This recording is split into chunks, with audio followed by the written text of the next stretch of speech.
Okay, everybody, it's Christmas week, and Merry Christmas, you glorious sons of bitches. Merry Christmas to you. And from all of us who believe that Die Hard is a Christmas movie, we welcome you to the show today. I'm not going to go too much into this guy, but if you like that kind of thing, I'd maybe go over to the 1911 Syndicate channel, because that you might have just gotten a first glimpse of something that no one even knows about. Because in all fairness, that came in about 2 hours ago, so I've had no time to play with it, but it's a very, very festive firearm. So Merry Christmas to all of you. This week we are going to be talking about a couple of things that came up. To the extent possible, I will try to base these videos on things that happen basically videos in response to things that happen inside of our business. And we're working with a new client. If Mike happens to see this, then these are for you, Mike. Not for you, but based on conversations that you and I had. And the conversation that we were having, Mike's a VA client, and we, sort of got into a discussion about how long do I have to make up my mind if I want to make an offer on this property or not? And it's a really good question. It's something that we kind of wind up having to go through with everyone in terms of the learning curve of that and how the system works. So that's what this video is on, which is essentially time is not your friend. In a very hectic real estate market like we're in virtually the entire country, right? There's really no market that is like a buyer's market right now, unless it's just an absolute dive. Even then, it's probably still a seller's market, but time is not on your side, to quote the Rolling Stones. So let's talk about it a little bit. Speed is your friend. You must be able to, if you're going to buy a home in this sort of climate, you must be able to act very quickly and come to decisions very quickly. Because the good news is, even if you get something under contract and then a day later you're like, man, I screwed up, I don't want that house, you can back out of it. And you're probably not going to lose any earnest money.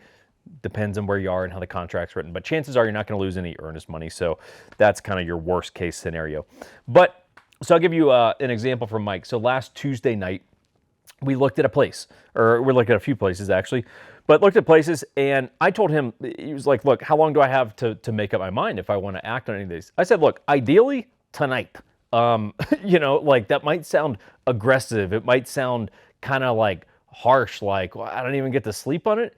You can, but I like to know within half an hour, because largely it takes me about half an hour to get home. We are oftentimes, at least on weekdays, most of the time people have a job, right? So we're looking at houses after sort of the workday ends, 5, 6, 7 p.m., upwards of 8 p.m. So I'm in the boat of, hey, look, on my drive home is when I would like you to make up your mind if you want to act on this, unless you already know right now, in which case let's go ahead and hammer out the little details that we need to work out. But I like to go home and write that thing up because, again, speed is our friend. Speed is your friend, okay? Now, I also advised him, I said, hey, look, worst case scenario, I need to know by noon tomorrow, okay? Because there's an important thing here, which is that this was happening on Tuesday night.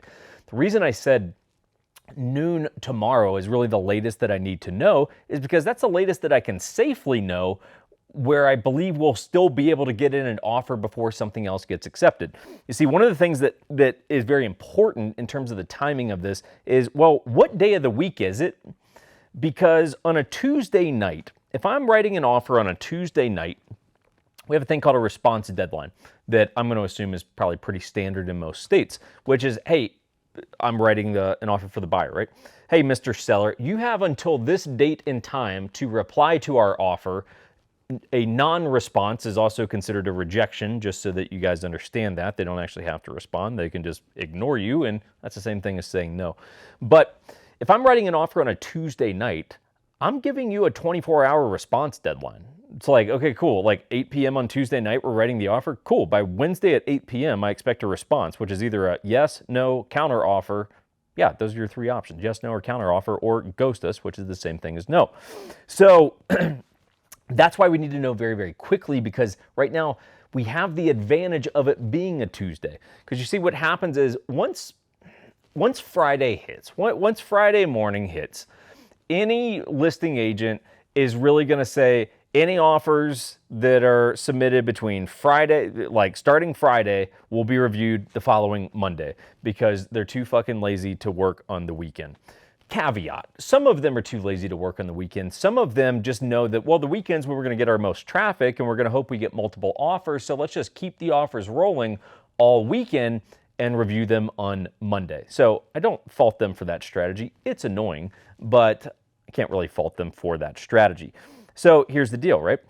Tuesday, I have the benefit of it's not Friday. So let's put some urgency behind the offer and give them a 24-hour response deadline, which means we need to get this thing in quick so we can actually play that game. Because once Friday hits, we're going to have to submit an offer with every other asshole, and we're just going to have to wait it out until Monday at like noon, which is going to be your typical sort of response deadline if you're writing an offer on the weekend.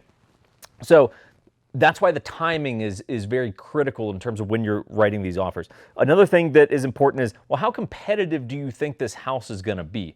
For example, it's a brand new house and it's clean, it's, you know, it's reasonable, or it's even nice. Okay, cool. Well, we definitely do not have time on our side because we can virtually guarantee that they're going to get multiple offers, some of which probably over the asking price. So we need to get in there very, very quickly. If it's a listing where you're like, hey, it's been around for 45 days, chances are, one, there's probably something wrong with it. Two,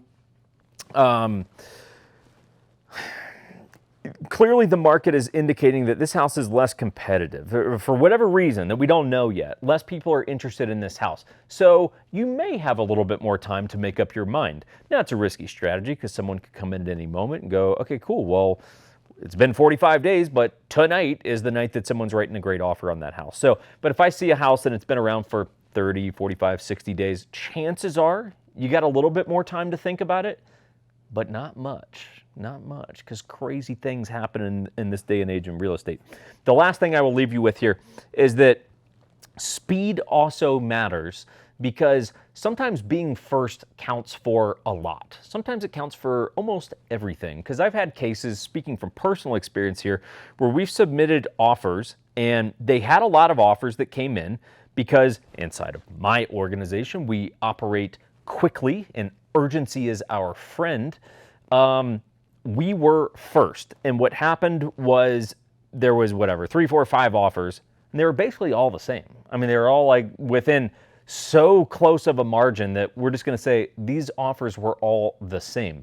And so they just looked at it and they were like, well, all things equal, let's just take who was here first. Let's reward, geez, why is that word so hard for me to say today? Let's reward the early bird, right? So you were first, everything else is equal, therefore we will accept your offer. So that's my 2 cents. You do not have a lot of time to look at a house and then make up your mind in terms of what you want to do.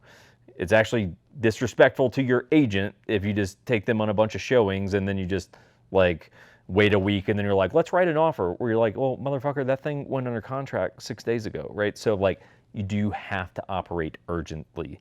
So that's that. If you guys need real estate help, let us know. This is what we do. Mike is actually our first real sort of success story from the channel. We actually met him at a shooting event doing this kind of stuff.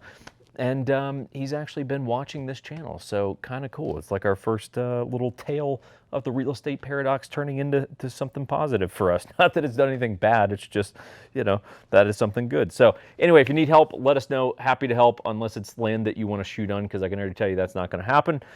Beyond that, yeah, subscribe to the channel. Drop us a comment. If you have questions that you want answered, let us know. That actually really helps because it gives me just built-in things to talk about. Beyond that, hope you guys are doing well, and yeah, we'll see you in a couple days.